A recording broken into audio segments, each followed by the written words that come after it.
Nós somos a primeira igreja batista em Itapevi. Que a mensagem a seguir possa abençoar sua vida. Bom dia, irmãos. Graça e paz a todos.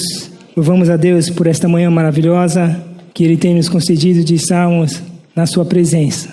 Louvamos a Deus porque esse dia foi feito por Ele e esse dia já estava no plano dEle para abençoar as nossas vidas. Eu quero pensar com a igreja nesta manhã sobre o tema Dons para quê? Igreja organizada a partir dos dons e ministérios. Abra sua Bíblia, 1 Coríntios capítulo 12. Eu quero pensar com você nesta manhã sobre esse tema. 1 Coríntios capítulo 12, versículos 6, 7, 8 e 9. Todos encontraram? Amém. E há diversidade nas realizações, mas é o mesmo Deus é quem opera tudo e em todos. A manifestação do Espírito é concedida a cada um, visando a um fim proveitoso.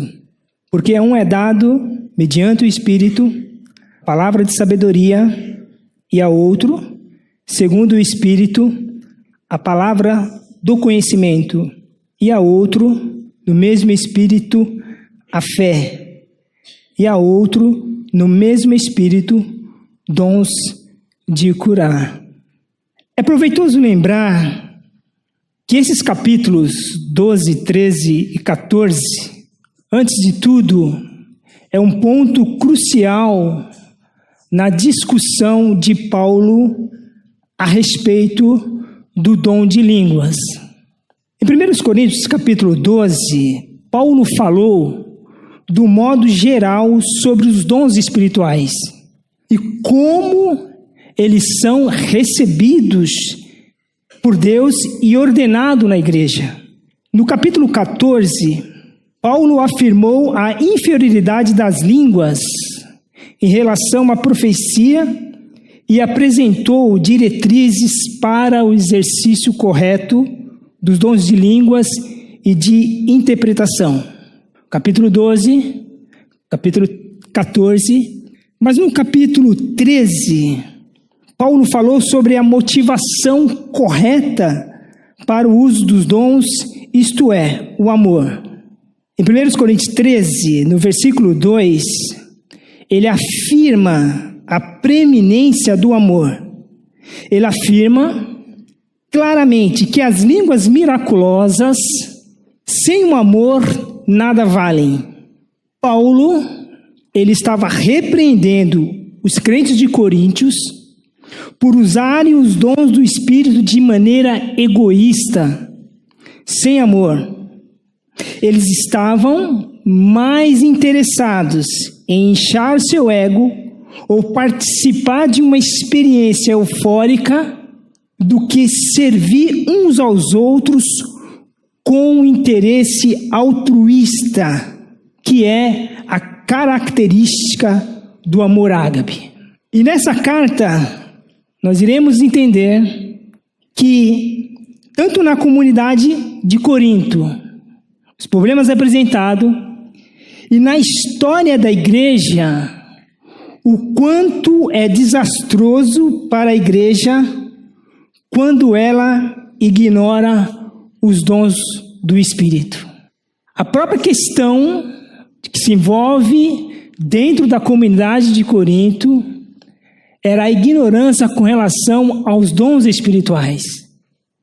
E a história ensina isso. Quando se ignora os dons espirituais no seio da igreja, isso torna-se desastroso para a igreja.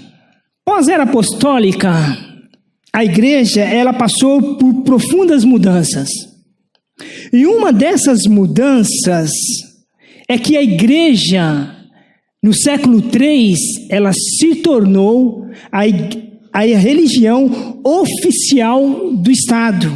Ela já estava se organizando, mas me parece que a partir do momento que ela se torna a religião oficial do Estado, a igreja começou a organizar-se hierarquicamente. A Igreja Católica Apostólica Romana, ela alicerçava-se na divisão entre clero e leigo. O que é um clérigo? Clérigo é um indivíduo que pertence à classe eclesiástica. É aquele que recebeu todas ou algumas das ordens sacras. E no topo da hierarquia da igreja se encontrava o Papa, mas tinha bispos, tinha sacerdotes. E o clero, ele era composto por pessoas devidamente selecionadas. E toda a liturgia do culto estava sobre as suas responsabilidades. Eles eram considerados pessoas mais espirituais. Era normal eles serem convidados como autoridades religiosas para solenidades. Então, tem-se aí uma formação de uma elite religiosa. E na base de toda essa estrutura eclesiástica estavam os leigos, os restantes do povo. O que é um leigo? Aquele que não recebeu ordens sacras. Sua origem referia-se ao povo que, segundo determinada elite religiosa, não possuía os conhecimentos necessários para determinadas funções dentro da organização religiosa. Eles não faziam parte, ou eles estavam parte debaixo da hierarquia eclesiástica. Foi usada sobretudo na Idade Média para diferenciar o povo, muitas vezes iletrados, que não tinha acesso à Bíblia, nem tampouco conhecia o latim. Tem uma frase de Magnus Malm, um crítico da igreja, que reproduz o sentimento de superioridade da elite religiosa da época. O clero produz espiritualidade e o povo consome. Nesse período da igreja, a igreja ela está em profundas trevas. É um período negro da história da igreja. E a causa, podemos citar uma delas, a ignorância com relação aos dons espirituais. Chegamos no século XVI, nós temos a reforma. Mas a reforma em si, ela não alterou esse conceito de clero e leigo. Por quê? Porque estava enraizado no cerne da igreja. E o foco da reforma não era esta. Mas Lutero, ele considerava essa divisão entre leigo e clero uma injustiça. Ele ensinava que quem foi resgatado do pecado pela morte e ressurreição de Jesus Cristo participa do reinado sacerdócio dele. Lutero ensinou acerca do sacerdócio geral de todos os crentes. Apesar disso, uma estrutura das estruturas institucional, mais universal que já se desenvolveu na igreja através dos séculos é essa tradição entre clero e leigo. E no nosso caso, como pastor e leigo. Estamos no século XXI. Na prática, as igrejas evangélicas continuam divididas em duas classes de cristãos: pastor e os leigos. E essa estrutura, em algumas igrejas, ela é muito nítida. Na parte da frente da igreja, onde se encontra o púlpito, é uma parte superior.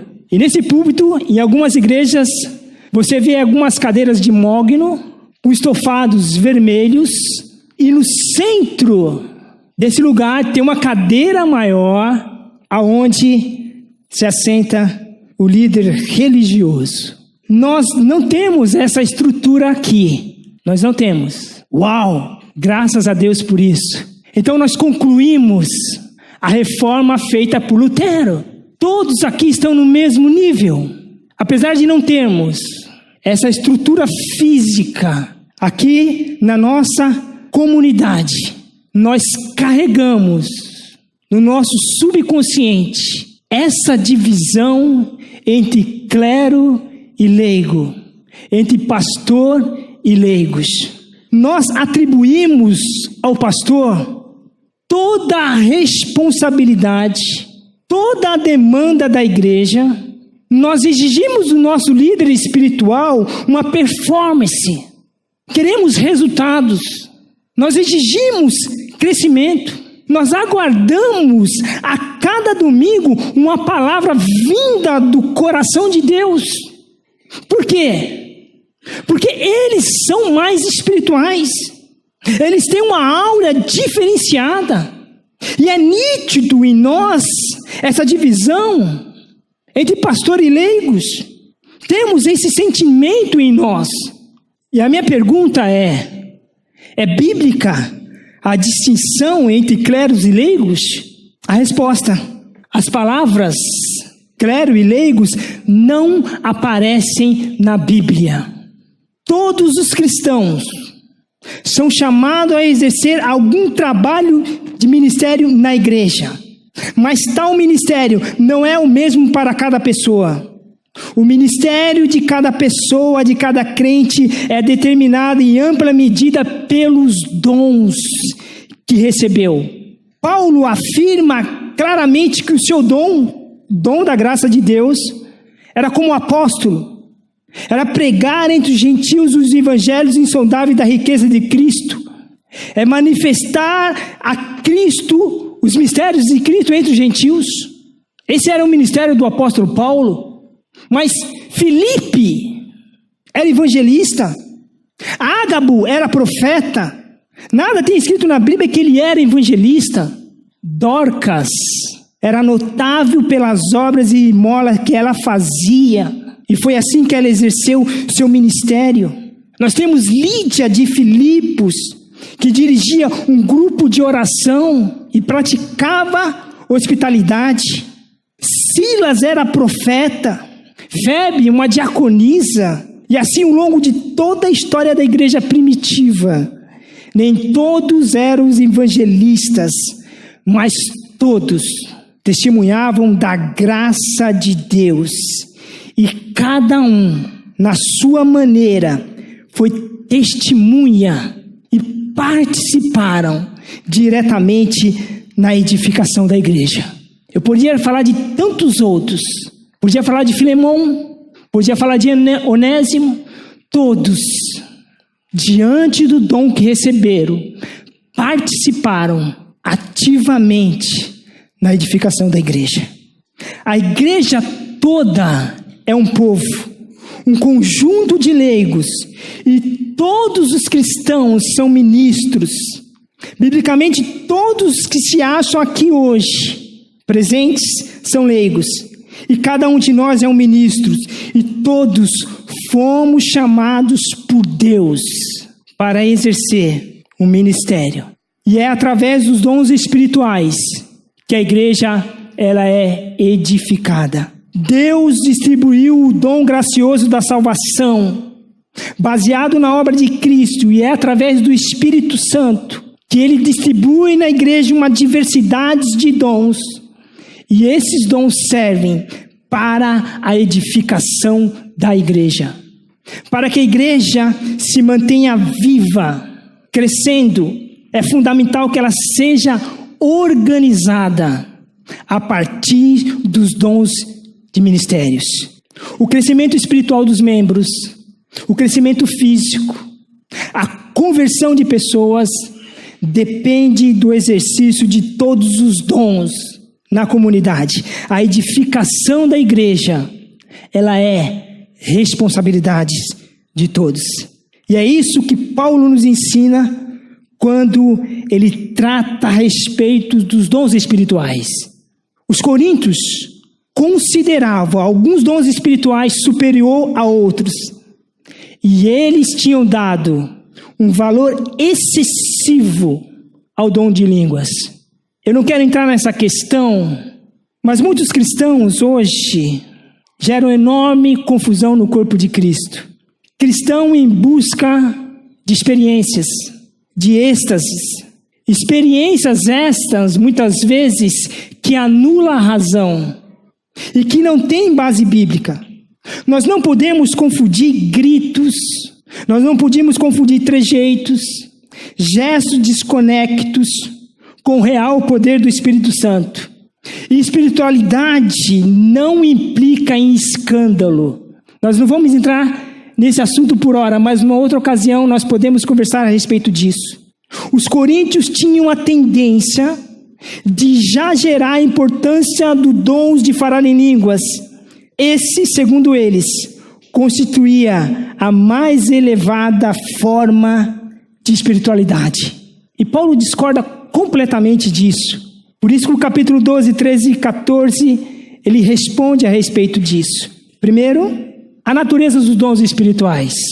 Capítulo 12, 4 ao 6, nós temos a natureza dos dons.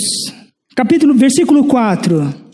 Os dons são diversos, mas o Espírito é o mesmo. E há também diversidade de serviços, mas o Senhor é o mesmo. E há diversidade nas realizações, mas é Deus que opera tudo e em todos. Os dons são a manifestação da graça divina. A graça de Deus é a origem de todos os dons. A origem dos dons nunca está no homem, mas na graça de Deus. Dom espiritual é uma capacitação especial. Ela é aplicada em várias áreas, dada por Deus através do poder do Espírito Santo de Deus. A origem dos dons está na graça de Deus, nunca no homem. No versículo 7, nós temos o propósito divino para os dons. Paulo fala, a manifestação do Espírito é concedida a cada um. Paulo está dizendo que os dons são dados a cada membro do corpo de Cristo. E ele continua dizendo no versículo 7, visando um fim proveitoso. Os dons são dados visando um fim útil, proveitoso, ou seja, a edificação da igreja. No versículo 8 e 10, ele fala sobre as variedades dos dons. E Paulo lista alguns dons. E nesse versículo, ele está dizendo para nós e para a igreja, em resposta aos irmãos, não há crente sem dom, e nem crente com todos os dons. Assim também como não há membro autossuficiente no corpo, nem membro sem função. Todos recebem dons, todos têm uma tarefa ministerial para ser cumprida no corpo de Cristo, na sua comunidade. No versículo 11, Paulo fala da soberania do Espírito Santo na distribuição dos dons espirituais. Mas há um só, é o mesmo Espírito, realiza todas as coisas, distribuindo como lhe apraz a cada um individualmente. O Espírito Santo, ele distribui os dons a cada um. Ou seja, não existe membro do corpo de Cristo sem pelo menos um dom espiritual. O Espírito Santo, ele é livre e soberano nas distribuições dos dons. Ele é o agente responsável por conceder os dons espirituais. Paulo está dizendo indiretamente àquela comunidade e a um grupo de pessoas: como vocês estão valorizando um único dom, se é o Espírito que distribui todos os dons? Se é o Espírito que distribui todos os dons, é impossível que ele vai valorizar um e menosprezar o outro. É impossível. É isso que Paulo está dizendo àquela comunidade, àquele grupo de pessoas. O Espírito Santo, ele é soberano. E há um texto que nós também não iremos entrar em discussão, que é uma tradução errada. Ele fala que para nós procurarmos os melhores dons. Não existe isso no corpo de Cristo, melhores dons. Nem maior, nem melhor. Todos têm um fim proveitoso no corpo de Cristo. O próprio dom de línguas, com interpretação, ele edifica o corpo. Quando Paulo fala no capítulo 12, de 1 a 27, do capítulo 12, do versículo 12, sobre o corpo de Cristo, não vamos ler todo o texto, ele fala no versículo 14, porque também o corpo não é um só membro, mas muitos. Se disser o pé, por que não sou mão, não sou do corpo, nem por isso deixará de ser do corpo. Quando Paulo ele faz essa ilustração sobre o corpo, Paulo está demonstrando que cada parte do corpo é única, é individual, é necessária, para deixar claro que os mesmos se dão com os dons espirituais no corpo de Cristo. É único, é individual, todos são necessários. A mensagem de Paulo àquela comunidade, nessa questão do corpo, em particular em alguns membros, era a necessidade deles compreenderem que eles não são completos, que nenhum dom é completo em si mesmo, e que eles precisavam dos outros, assim como o membro do corpo precisa um dos outros.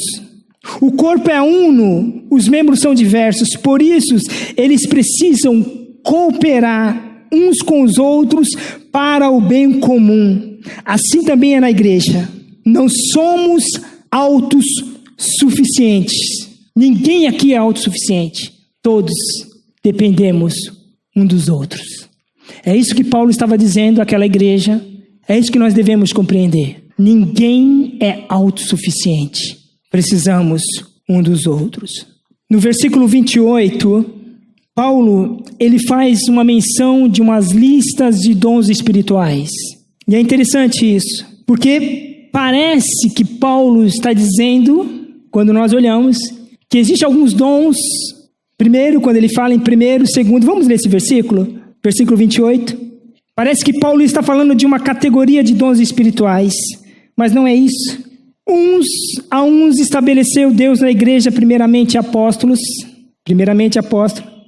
em segundo lugar profetas, em terceiro lugar mestres, e depois operadores de milagres, depois dom de curas, socorro, governo, variedade de línguas.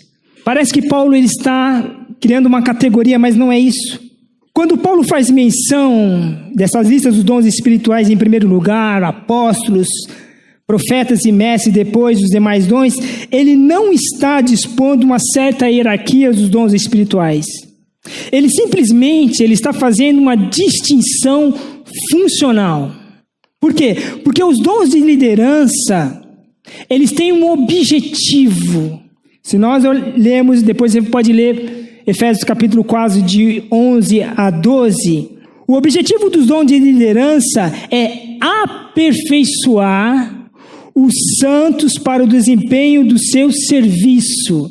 Ou seja, os dons espirituais desempenham um papel fundamental na igreja, mas esses dons de liderança, eles capacitam os demais dons a desempenharem a sua função dentro da igreja. Essa é a função do dom de liderança. Aperfeiçoar os santos para o desempenho do seu serviço. Por isso que existe o dom de liderança. Mas Paulo ele não está classificando que esses dons são os melhores. Não, eles têm um proveito, a edificação da igreja, e preparar os outros dons para que cada um venha desempenhar a sua função dentro do corpo de Cristo. Todos os dons, e não apenas a liderança, devem ser enfatizados, mas esses dons são especialmente cruciais, pois sua função, do ponto de vista bíblico, é precisamente despertar e preparar os outros dons para o ministério na vida da igreja, na comunidade. Os coríntios tinham dado um excessivo valor ao dom de línguas.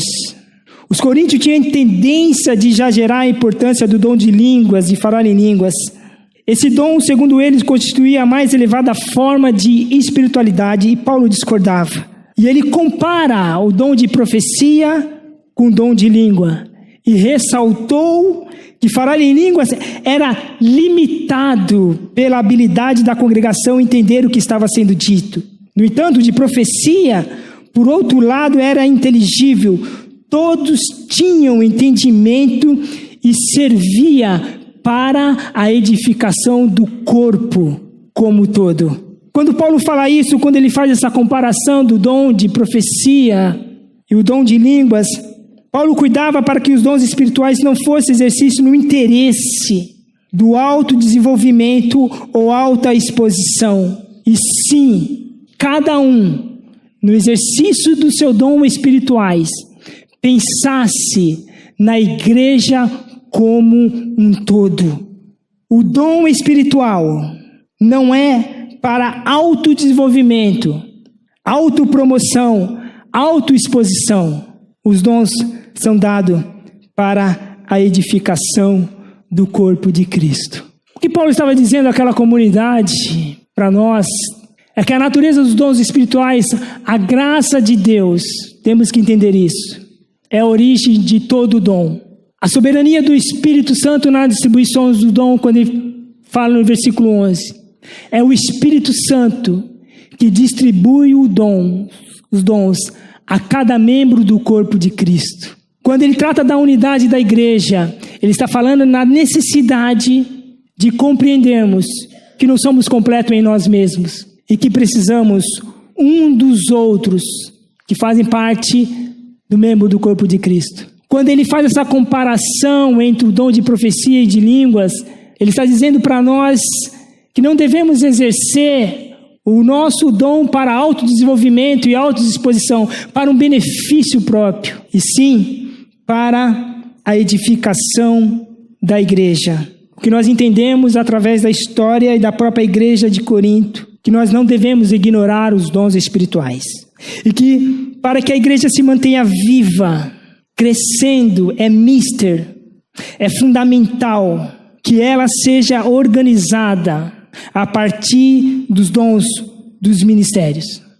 A vontade de Deus para cada indivíduo está intimamente ligado à sua identidade no corpo de Cristo. Muitas vezes nós oramos a Deus que nos mostre a sua vontade, sem percebermos que a vontade dele foi escrita em nosso próprio ser. Percebemos aquela vontade quando descobrimos a vontade de Deus em nossas vidas, quando descobrimos os nossos dons espirituais, ou o nosso dom espiritual.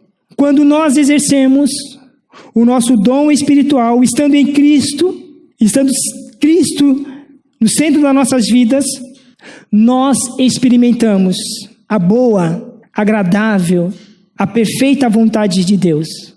É de extrema importância que você, membro dessa comunidade do corpo de Cristo, descubra, desenvolva e use os dons que o Espírito Santo te deu para a edificação do corpo de Cristo. Deus plantou você nesta comunidade.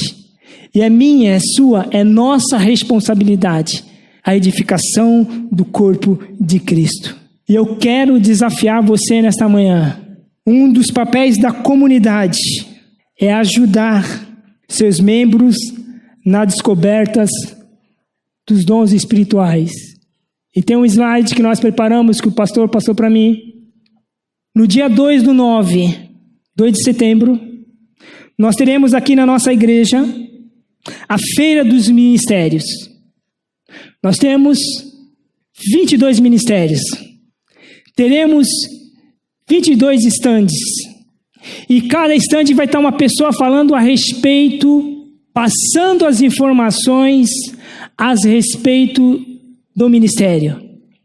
E com essas informações, você vai ver qual delas se encaixa no seu perfil. Quando você tem algumas informações que encaixam no seu perfil, é o início. Porque aquilo que você gosta de fazer, aquilo que você tem paixão por fazer, é um indicativo do dom que Deus preparou para você, que Deus distribuiu para você, que o Espírito Santo ministrou sobre a sua vida. Então, no dia 2/9, nós teremos aqui, na nossa igreja, vai ser montado aqui ao lado, estandes, com todas as informações de cada ministério. E eu quero desafiar você. 2019 nós já estamos projetando, o pastor já está projetando a questão dos ministérios. E essa igreja ela tem compromisso com a palavra de Deus. Ela não vai se organizar hierarquicamente. Não vai, porque ela sabe que isso é desastroso para o corpo. Mas ela vai se organizar a partir dos ministérios. Cada um exercendo na sua comunidade o dom que recebeu da parte de Deus. E aí sim, teremos um crescimento, porque o Espírito Santo há de operar de forma maravilhosa no nome de Jesus. Amém? Deus falou com você? Curva a sua cabeça. Todos nós temos um ministério e todos nós prestaremos conta daquilo que Deus te concedeu. Deus não vai cobrar de nós, de mim e de você aquilo que Ele não te deu. Ele irá cobrar de você e de mim aquilo que Ele nos deu. Dons, talentos, recursos, tudo isso foi dado para você desenvolver o seu ministério. Senhor, nós te louvamos porque reconhecemos que a igreja, ela não é projeto de homens, mas o Senhor, na sua eternidade, resolveu escolher para si e formar para si um povo, uma nação, uma nova humanidade dentro dessa velha humanidade. E nós somos a tua igreja, nós somos o teu povo, nós fomos escolhidos pelo Senhor. Eu reconheço isso, Senhor, que nesse tempo presente, eu escolhi o Senhor, mas o Senhor na eternidade já havia me escolhido. E todos que aqui estão, Senhor. E reconhecemos que a tua obra não é feita segundo os conceitos humanos, segundo a sabedoria humana, porque a sabedoria humana é loucura diante do Senhor.